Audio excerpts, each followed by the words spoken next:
Loy? Talakaduyan!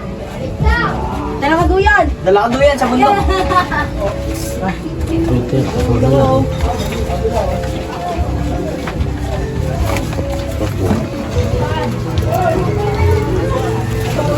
Walang panama yung construction. Wala yan. Wala na. Yung mga karano, naka-29 ako eh. Yeah. Kontrato nga pa, isang cellphone lang yun. Oh. Isang 1 to 8 lang yun, ito na.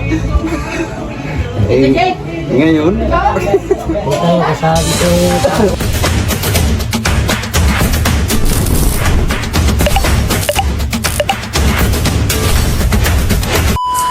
Sa araw na to, manibagong video naman po tayo mga Teknoy at siyempre meron naman po tayo ngayon mga binaklas po ng mga motherboard.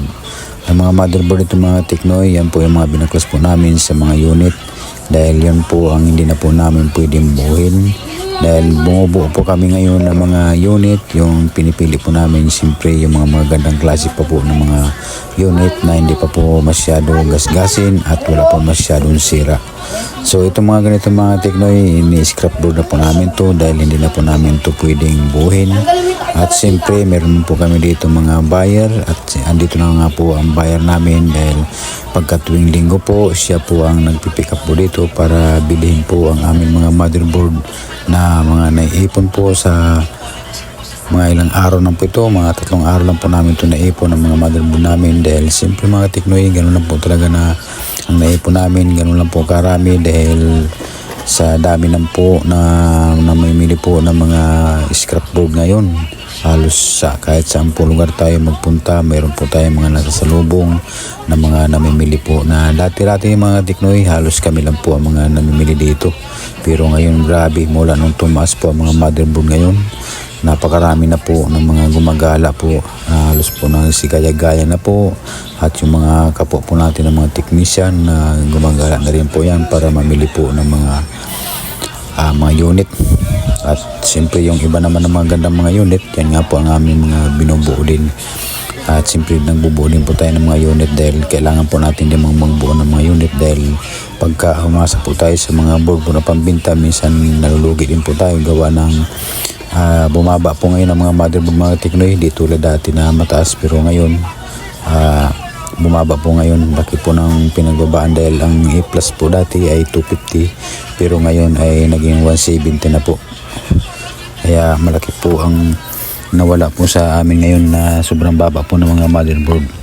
Ang 2 plus naman mga Teknoy ay 280, tapos ang 3 plus naman ay 480, tapos ang 4 plus 800.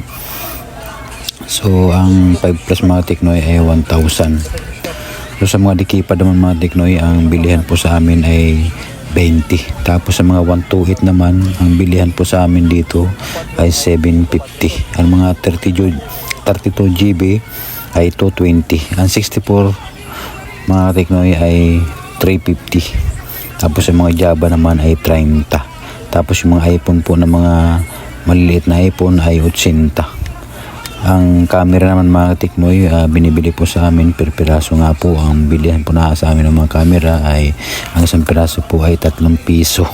Ganun po kababa ngayon po ganun po kababa ang presyo ngayon ng ating mga scrapboard at pati yung mga camera. Pero okay na po yung mga Teknoy kasi naman mag-stock buying. Sayang naman po mga Teknoy ang mga motherboard na hindi na po namin kailangan, na hindi na po namin nabubuo.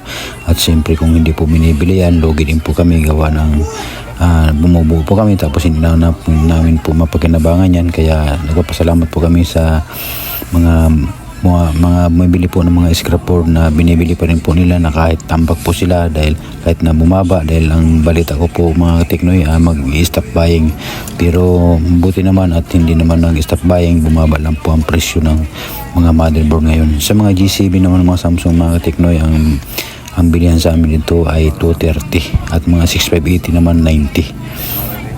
So ang tablet mga Teknoy ay 35 ang isang piraso. Yun lang po mga Teknoy ang update po natin ngayon sa mga motherboard. Kaya siyempre bumubuo kami ngayon mga Teknoy. Siyempre sisikapin ko naman ngayon magbuo ng mga unit gawa ng yun nga, bumaba nga po ang mga motherboard ngayon. Di tulad dati na mataas, kahit na pwede po namin buuhin, binabaklas po namin para ibenta lang po yung mga motherboard.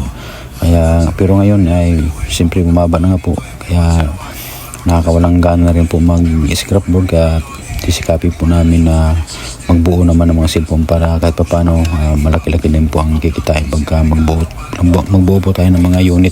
Tapos yun po ibibinta po namin. So yan na po mga Teknoy, ang update po natin sa mga presyuhan po ngayon ng mga motherboard. Maraming salamat po sa inyong mga panonood. Magkita-kita po tayo sa mga susunod na mga video. Pag-ingat po kayo palagi and God bless po sa ating lahat. Bye-bye. Nangingat na nga yan eh. Dati, mabot pang 18 yan. 14,300. Pero pag dito, hindi ka na makakuha. Wala ka dito. Tama yun.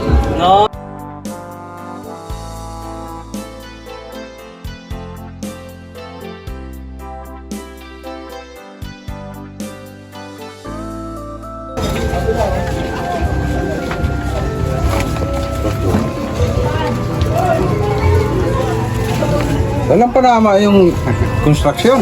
Wala yan. Wala na. Yung mga karaan na, naka-29 ako eh. Kontrato nga pa, isang cellphone lang yun. Isang 1 to 8 lang yun, medyo na. Ngayon, Huwag tayo kasabi yung tao nga, nasa camera. Ano? nagbibilad nga din. Pero